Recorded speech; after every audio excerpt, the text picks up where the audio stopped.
ॐ त्रिपुराय विद्महे तुलसीपत्राय धीमहि तन्नो तुलसी प्रचोदयात्।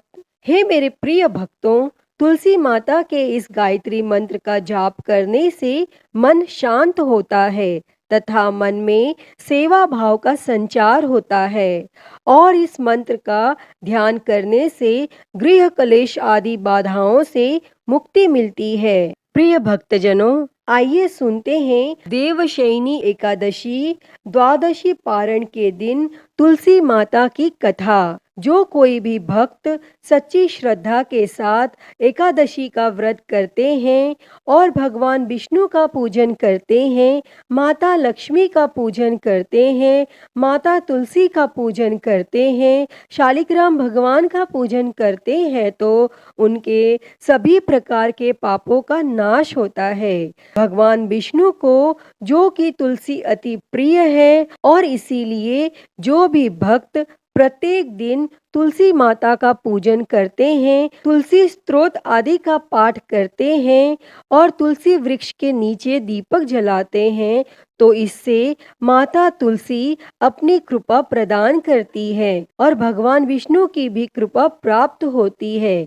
और जहाँ पर भी तुलसी का वृक्ष होता है वहाँ पर यम के दूत भी नहीं आ पाते और माता तुलसी अपने भक्तों की सदैव रक्षा करती हैं तथा सुख और समृद्धि का आशीर्वाद प्रदान करती हैं। और माता तुलसी की पूजा करने से माता लक्ष्मी प्रसन्न होकर उनके घर को धन और धान्य से परिपूर्ण कर देती हैं। तो आइए सुनते हैं देवशयनी एकादशी द्वादशी पारण के दिन तुलसी माता की कथा। तो प्रेम से बोलिए, माता तुलसी की जय, भगवान विष्णु की जय, माता लक्ष्मी की जय, भगवान शालिग्राम की जय, सर्व देवी देवताओं की जय।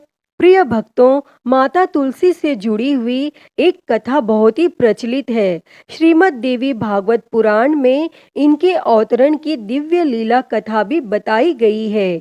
एक बार भगवान शिव जी ने अपने तेज को समुद्र में फेंक दिया। उससे एक महातेजस्वी बालक ने जन्म लिया। यह बालक आगे चलकर जलंधर के नाम से पराक्रमी दैत्य राजा बना।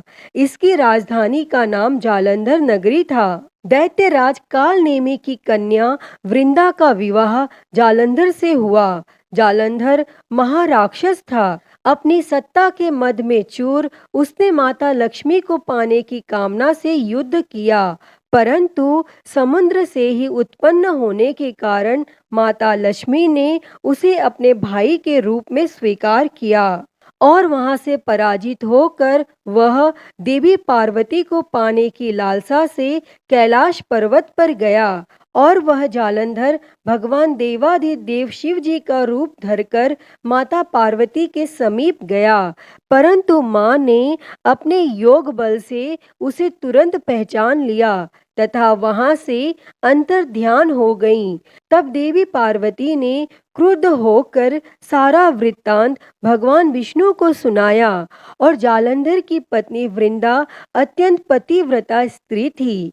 उसी के पतिव्रत धर्म की शक्ति से जालंधर न तो मारा जाता था और न ही पराजित होता था। इसीलिए जालंधर का नाश करने के लिए वृंदा के पतिव्रत धर्म को भंग करना बहुत जरूरी था।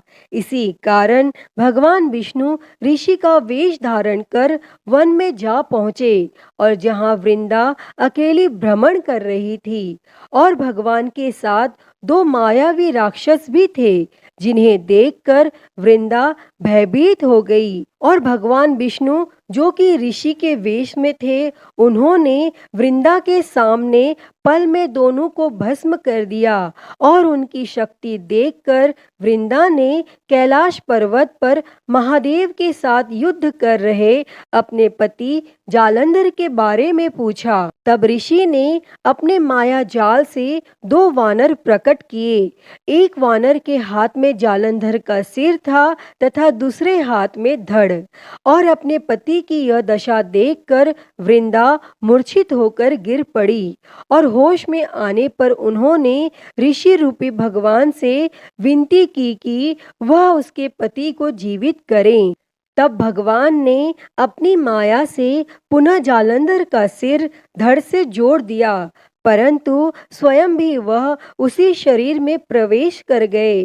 वृंदा को इस छल का जरा आभास न हुआ। जालंधर बने भगवान के साथ वृंदा पतिव्रता का व्यवहार करने लगी, जिससे उसका सतीत्व भंग हो गया और ऐसा होते ही वृंदा का पति जालंधर युद्ध में हार गया। और इस सारी लीला का जब वृंदा को पता चला तो उसने क्रुद्ध होकर भगवान विष्णु को शीला होने का श्राप दे दिया तथा स्वयं सती हो गई। जहाँ वृंदा भस्म हुई वहाँ तुलसी का पौधा उगा और भगवान विष्णु ने वृंदा से कहा, हे वृंदा, तुम अपने सतीत्व के कारण मुझे लक्ष्मी से भी अधिक प्रिय हो गई हो। अब तुम तुलसी के रूप में सदा मेरे साथ रहोगी और जो कोई भी मनुष्य मेरे शालिग्राम रूप के साथ तुलसी का विवाह करेगा उसे इस लोक और परलोक में विपुल यश प्राप्त होगा। प्रिय भक्तों, जिस घर में तुलसी होती है वहाँ यम के दूत भी असमय नहीं जा सकते। गंगा व नर्मदा के जल में स्नान तथा तुलसी का पूजन बराबर माना जाता है। चाहे मनुष्य कितना भी पापी क्यों न हो, मृत्यु के समय उसके प्राण मंजरी रहित तुलसी और गंगा जल मुख में रखकर निकल जाते हैं। वह पापों से मुक्त होकर बैकुंठ धाम को प्राप्त होता है। जो मनुष्य तुलसी व आंवलों की छाया में अपने पितरों का श्राद्ध करते हैं उसके पितर मोक्ष को प्राप्त होते हैं। भक्तों, उसी दैत्य जालंधर की यह भूमि जलंधर नाम से विख्यात है और सती वृंदा का मंदिर मोहल्ला कोट किशनचंद में स्थित है। कहते हैं इस स्थान पर एक प्राचीन गुफा थी जो सीधी हरिद्वार तक जाती थी। सच्चे मन से 40 दिन तक सती वृंदा देवी के मंदिर में पूजा करने से सभी मनोरथ पूर्ण होते हैं। तो आइए अब सुनते हैं तुलसी माता से जुड़ी हुई एक और कहानी। एक बुढ़िया माई थी। वह तुलसी माता को रोज सींचती और कहती कि हे तुलसी माता, सबकी दाता, मैं तेरा बिड़ला सींचती हूँ, मुझे बहू दे, पीताम्बर की धोती दे, मीठा मीठा घास दे, बैकुंठ में वास दे, चटक की चाल दे, पटक की मौत दे, चंदन का काठ दे, रानी सा राज दे, दाल भात का भोजन दे, ग्यारस की मौत दे, कृष्ण जी का कंधा दे। और वह बुढ़िया माई रोज तुलसी माता को सींचती और यही कहती। तब तुलसी माता यह सुन सुनकर सूखने लगीं।